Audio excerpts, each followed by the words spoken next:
Over the years of doing Savage Garage, we had the opportunity to meet a lot of different people.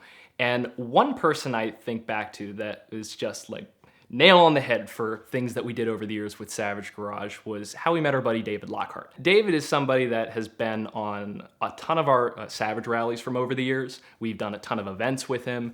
And the way that we met him was by bailing him out of jail. So this happened back in 2019 when we did GoldRush, and this was very early on in Savage Garage. When we did that rally, I think we only had a couple thousand subscribers. But when we went on the rally, we also went with Alex Choi, which was a lot of fun. And that year we brought the SVJ, we brought the Urus, and we also had a 720S. And one of the days on the rally, we're driving through, I think it was South Georgia, and we see through the WhatsApp chat that somebody had been arrested. And as the WhatsApp chat develops, more and more people talk about it, we find out that it's this guy named David Lockhart. And what was strange about it was he had gotten arrested for doing something like 150 miles an hour or something crazy. And instead of towing the car, they just left it on the side of the road. We all thought that was kind of strange. And as we're looking through the WhatsApp, we look at what highway it's on, and we realize, wait a minute, we're about to come up on that. We should check this out. I kind of look at Randy, he's driving the Urus, and we're like we kind of said it jokingly at first, but we're like, should we go see David? You know, like, we're like, should we go try and bail him out? But as we're looking through the WhatsApp chat and we're reading through all the different messages from people, all of a sudden we realize, wait a minute, we're not far from where the car was supposedly left by the cops. So we decided just go and see the car, see if we could maybe they left the keys on the wheel well and they were waiting for a tow truck driver to show up. To this day, I don't know why they didn't tow the car.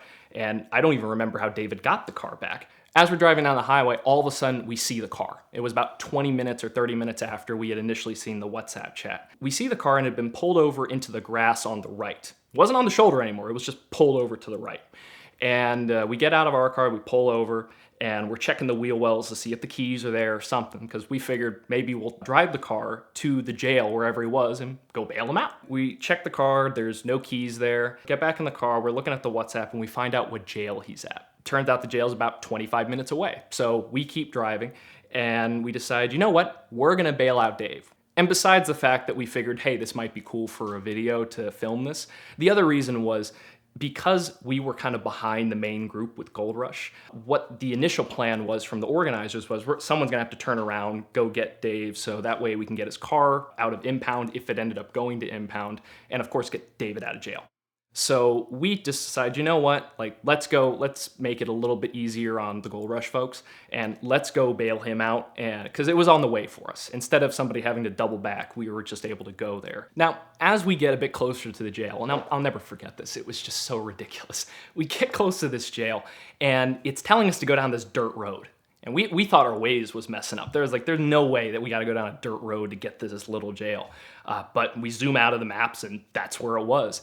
And I'll never forget, we get on this little dirt road, and Alex Choi's driving Randy's SVJ at the time, and he hikes the lift all the way up. And I still remember it was in the video, there's this shot, it's a few second shot of just Choi with his mouth open, just driving off-road, basically, in this SVJ with the lift all the way up. And it just looks so ridiculous. Like, that car had no business being there. We drive down this little dirt road, we see the jail, and we all park, and we decide not to bring cameras in there because we just figured that might not be the best idea.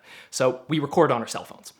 And I go in there, we're filming, and it took all of 23 minutes to bail him out. I think it was like $800, but I specifically remember the number. It was 23 minutes we got him out. He comes out of the jail, he got his car keys, which, come to think of it, I still don't know how that happened. But, you know, like, they gave him his car keys, and we ended up just driving him back to where his Porsche was. And after we bailed David out of jail, obviously he was very happy and very thankful. You know, he said, you know, I got drinks tonight. But he was very, very thankful, and we talked a little bit back and forth about, so, you know, where are you from? What do you do? And, you know, like, you know, have you been enjoying the rally so far and all that? But we just started shooting the shit, and, you know, we quickly became friends. And he's someone that, to this day, you know, we still remained awesome friends. He's gone on all of our Savage rallies, and as I said, we've done a bunch of events with him. But, you know, David's just a great guy. And it was a really interesting and weird way to meet somebody. But I've always said to people, when it comes to rallies and stuff like that, it's the stuff that happens on them and also the people you meet, you just can't write it. And this was a prime example of that. And David's favorite car I know is his Turbo. He's driven the thing all over Kingdom Come. Almost every rally I've seen him go on, he's brought that thing. But yeah, I remember in 2021, he brought just a straight up decommissioned police car on one of our rallies in May. It was one of the Caprice cars with the 6-liter LS engine. And everybody on this rally, we've got supercars. Randy brought his P1 at the time.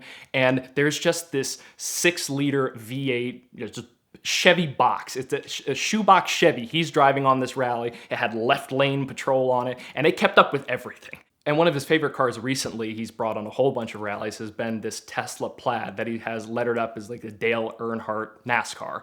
And that stupid Tesla beats everything. He's got to charge it, but God, it is unbelievably fast. But that's been one of his favorite cars recently, and there is nothing stranger seeing in your rearview mirror what looks like a Tesla, but at the same time looks like a NASCAR coming towards you at Mach Jesus.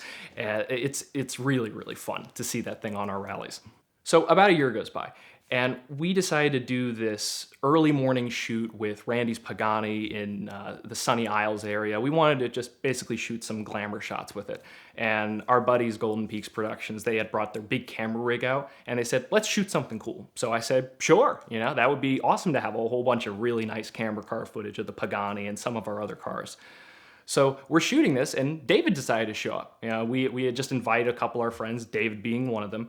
And the first thing we started talking about was, oh yeah, I had just got another speeding ticket in Georgia, and we're talking about just a few different things. And he ended up mentioning to me that the resolution to that ticket from 2019 was he ended up going back to jail and doing some time there. I don't remember what he said the court date was, but he did say he ended up doing time after he went to court. So it's just unbelievable that even after we bailed him out, he still ended up going back exactly to that same jail. Car fires make for great videos, but very bad days for car owners, and I protect my cars from fire by having an element extinguisher in every one of them for every mile. I actually got my first one from Freddie a few years ago as we were shooting Car Trek 1, where a fire was a very real risk, but it's always important to be protected. Element fire extinguishers weigh less than 1/10 of what a traditional fire extinguisher weighs, and they discharge 5 times longer. They also make no mess, and they never expire. So it's worth picking up a few to have around the garage, your house, and of course, in your car. They've got a special bundle offer right now during the month of May for our VINwiki viewers, but it's always a good time to buy a couple of these to keep you, your car, and your home safe. So check them out now at the link in the description below.